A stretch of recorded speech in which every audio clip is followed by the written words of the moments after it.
that I have ever met. It was successful with all women for that matter, but there was a special challenge to beautiful women married to rich, prominent, successful men. I could never do you justice. Let him tell you in his own words. I am the greatest seducer of other men's wives that I have ever met.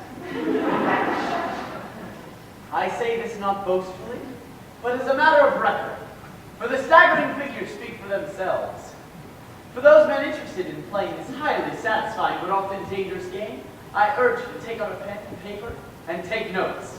I will explain my methods. In defense, married women may do likewise, but it will do them little good if they are the chosen victim. My method has never failed. Now, there are 3 vital characteristics. They are patience, more patience, and still more patience. For those of you who do not have the strength to wait and persist, I urge you to take up bicycling, rowing, perhaps. Seducing isn't for you. Now then, in order to seduce a man's wife, you must, I repeat, must, keep as far away from her as possible.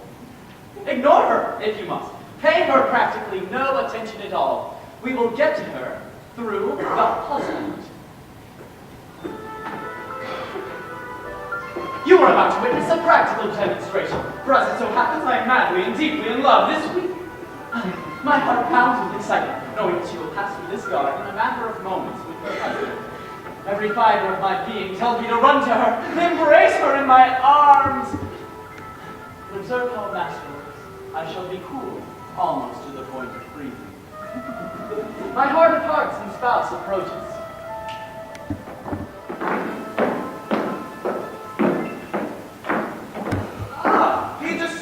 Fancy meeting you here. My dear Nikolai, how good to see you. You're looking well. Notice how I'm not. And you dame devil, you're always looking well. Oh, excuse me, have you met my wife, Margarita? Oh, why, of course you have. You sat next to each other at dinner at the Vescovs. I don't know what this charmer said to you at dinner, but I assure you he is a scoundrel, a notorious bachelor, and an excellent swordsman. That's the best I can say for you, Peter. You exaggerate, Nicky. Madam, good to see you. Why, if you're not busy, we were just taking a walk if you would care to join us. It's very kind of you, Nicky. But as a matter of fact, I'm riveted to this spot. A new romance has just entered my life, and my legs are like pillars of granite. Until she is out of my sight, I will be incapable of movement. Too much. As I said, Fantastic. You never cease to amaze me. Pretty, I suppose. Suppose magnificent. Suppose glorious, and you will suppose correctly. And, any complications? As usual, a husband. Unfortunately, my cause looks hopeless. Nonsense, my boy. I'm placing all my money on you, and we both know that I never bet unless I'm sure of winning. Well, we're off. Good hunting, my boy. Good hunting. Beautifully done, don't you think? I'm sometimes awed by the work of a true professional. Did you notice how our eyes really met? We exchanged hardly a word, and yet how much she knows of me already. A, I'm a popular bachelor. B, a man in love. Always too late to throw with women. C, a gifted sportsman. A nice contrast to her sedentary husband. And D, this is most important, a dangerous man for the ladies. Quite frankly, she is disgusted by me at this point. A, because I'm a braggart and a scoundrel. B, because I am shamelessly frank as to my intentions. And C, she thinks she's not the one I'm interested in. Forgive me if I'm overcome by my own deviousness. Now then, by the way, are you getting all this down? It gets tricky from here on in. The next step is hypnosis. But not hypnosis with the eyes, but with the poison of your tongue, much like a venomous snake, moving for the kill. And what's more, the best channels through the husband. Witnesses I accidentally run into one day in the club. Oh! Well, Peter, you're looking glum. I take it your pursuit isn't going well. Isn't it obvious, Nicky? I'm doomed. I haven't seen her last since I met you and your dear wife. I sleep little and eat less. I've had all my shirt collars taken in a half inch. on, Nicky. Why do I waste my valuable gift chasing women I can never truly call my own? How I envy you. Me? What is there about me that you envy? Well, your marriage, of course. A beautiful woman, your wife, let me tell you. Oh, really? What is there about her that fascinates you so? Her grace, her quiet charm, but mostly it's the way she looks at you. Oh, if only someone would look at me like that. With such adoring, loving eyes. Oh, it must send quivers through your body. Quivers? No, not really. No, a tingle perhaps. Don't tell me you don't feel a tingle. Why, yes, of course. I tingle all the time. An amazing woman, your wife, let me tell you, and believe that from a lonely bachelor to just be glad fate gave you a wife like that. Well, perhaps fate will be as kind to you. That's what I'm counting on. Oh, good heavens, I'm late for my doctor's appointment. Doctor, what's he treating you for? Melancholia! By the way, say hello to your extraordinary wife, and don't mention this conversation to her, as it might embarrass her fragile sensitivities. Ah, where, oh where is the woman for me? I know where. The question is, how soon will she be mine? There is still work to be done. That task lies to my aching conscience. Oh, by the way, I saw Peter set Yonich today. Oh, where? Oh, here, carry your shirt. Who? Oh, Peter Semyonich, the bachelor. We met him at the gardens last week. The handsome fellow, you remember. I remember what a loathsome man he is. Oh, you may not think so once you have to hear what he said about you. Nothing that Braggart had to say would ever interest me. He spoke most enthusiastically about you. He was enraptured by your grace, your quiet charm. He seemed to think you were capable of loving a man in some extraordinary way. Something about your eyes and the way you looked so adoringly. And he certainly had a lot to say about you. He went on and on. Well, good night, my love. Good night. What else? What else did he have to say about me? Peter? Whatever that loathsome man's name is.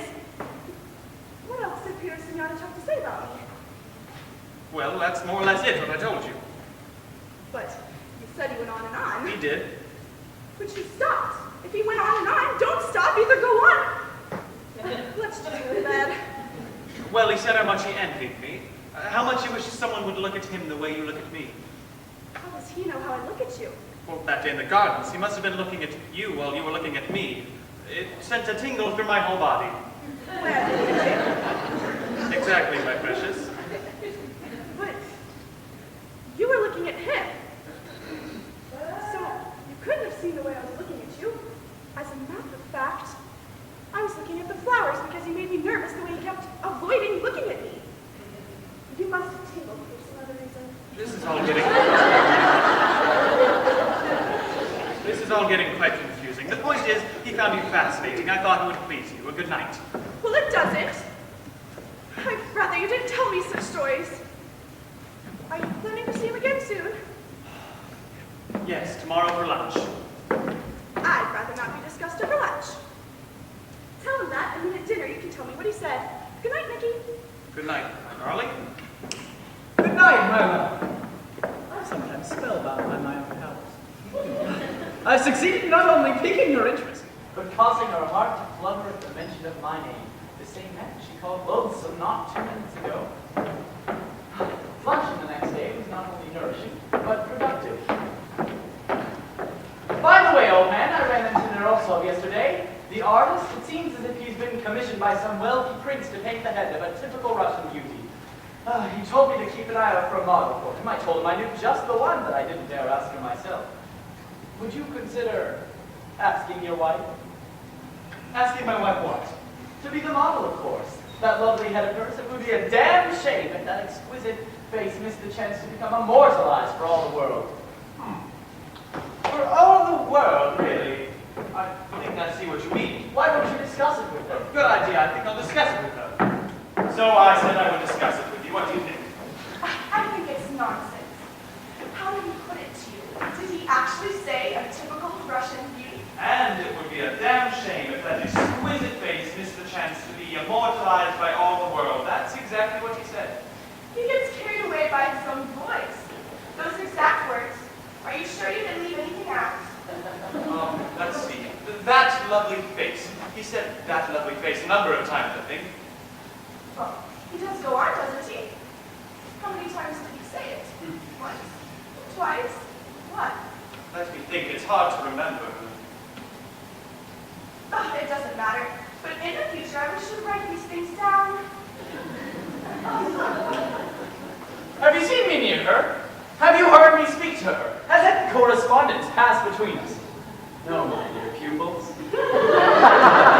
And yet how she hangs on my every word by her husband. Her resistance is weakening. We applied this treatment from 2 to 3 weeks. That man's mind is somewhere else, if you ask me. On some other woman by the looks of him. Another woman? Is there any woman in particular? Oh, no, he is far too discreet for that. He'll protect her good name at any cost. Instead, he talks of you all day, poor fool. I'm beginning to feel sorry for him. It's really none of our concern. Did you ask him to dinner tomorrow? Oh, he's busy. The day after it? Busy. Next week? Next month? When? Doesn't the man eat? He says he's involved on a very important project, and it'll be weeks before he can see us. He says with patience and persistence, good things will come to him. Oh, by the way, he thinks you should go on stage.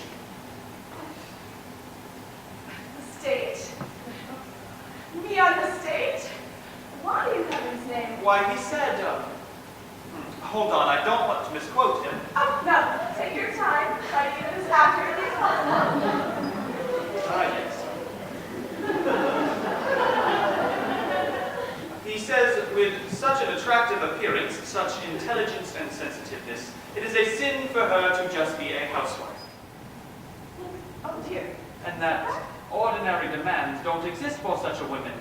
Nikki, I don't think I want to hear Natures like that should not be bound by time and space. Nikki, I implore you, please stop. And then he says if I weren't so busy, I'd take her away from you. You said that? Yes, right here. Nikki, what did you say to him then? It's important I know what you said to him. Well, I said take her then. I'm not going to fight a duel over her. You mustn't discuss me with him anymore. I beg you not to mention my name to him ever again. But I don't, my love. He's the one who always brings up the subject. He has accused me of not understanding you. He shouted at me, she's an exceptional creature, strong, seeking a way out.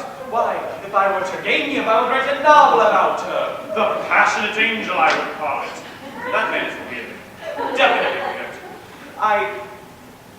The man is delivering my love letters, sealing them with kisses, and calls me weird. I ask you, so let's see what we've got so far. The woman is definitely consumed with the passion to meet me. She is sure I'm the only man who truly understands her. Her yawning, disinterested husband transmits my remarks, but it's my voice she hears, my words that sing in her heart. The poison is finishing its job. Observe how deftly the final stroke is administered. For those of you who are faint of heart, I urge you, look away. Nikki, I don't want to hear another word. Not anything more from him, nothing. What exactly? That's what he said. He begged me to tell you nothing. He said that with your sweet, sympathetic nature, it would trouble you to hear of someone else's distress. He's in distress. Worse, gloomy, morose, morbid in the depths of despair. Oh no, but why? Loneliness. He says he has no family, no friends, no one who truly understands him. But doesn't he know how much we understand him?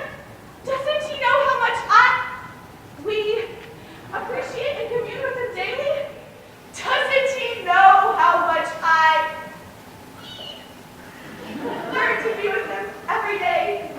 I tried to make that clear. I again invited him to dinner, but he says he can't face people. He can't even stay home. He paces the gardens where we met him every night. What's that? Between 8 and 9. Oh, by the way, we're invited to the Boscovex tomorrow. Is 8 all right with you? Huh? Oh, I'm visiting Aunt Sophia tomorrow. She's ill. I'll be there at 9. A little after.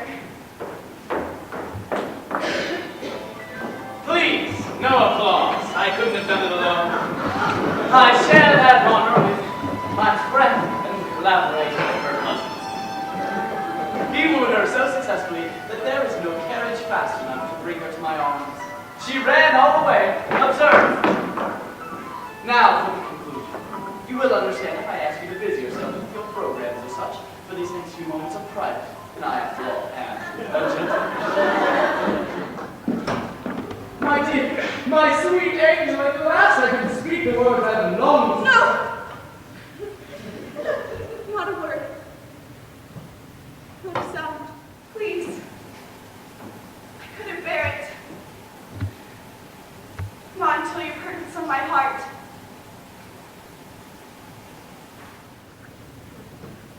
For weeks now, you used my husband as a clever and devious device to arouse my passions, which I freely admit have been lying dormant these past 7 years.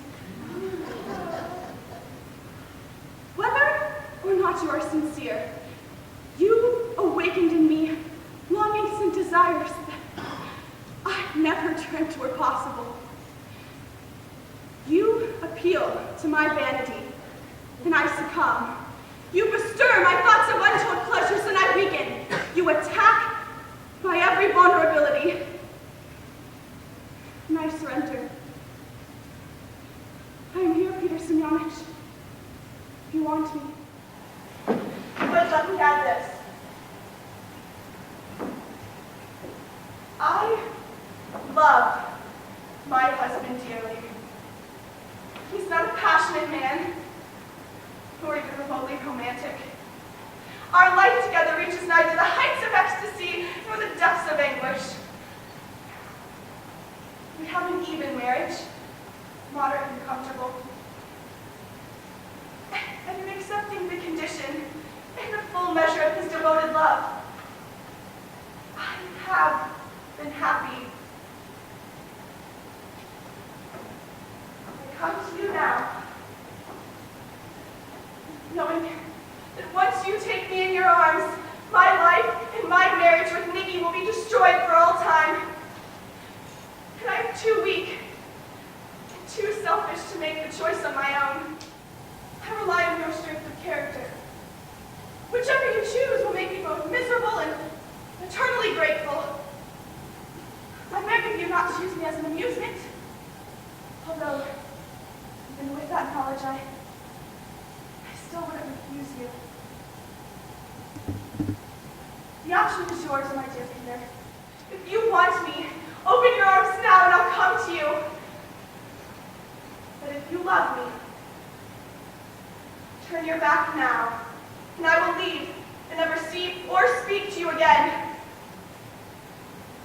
The option, my dearest, sweetest, love of my life, is yours. I await your decision.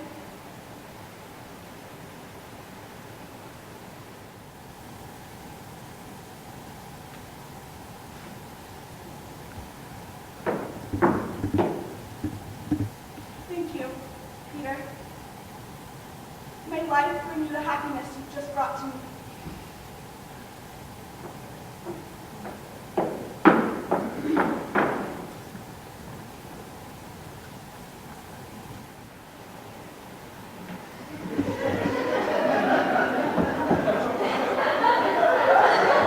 Peter Semyonich, the former seducer of other men's wives, from that day on, turned his attention to single, unmarried women only. Until that one day, the perfect girl came along and the confirmed bachelor got married at last. He is today completely happy, except on those rare occasions where some young, dashing officer tells him how beautiful he finds his young wife. I'm going to take 15 and get some night air. I suggest you do the same. Thank you.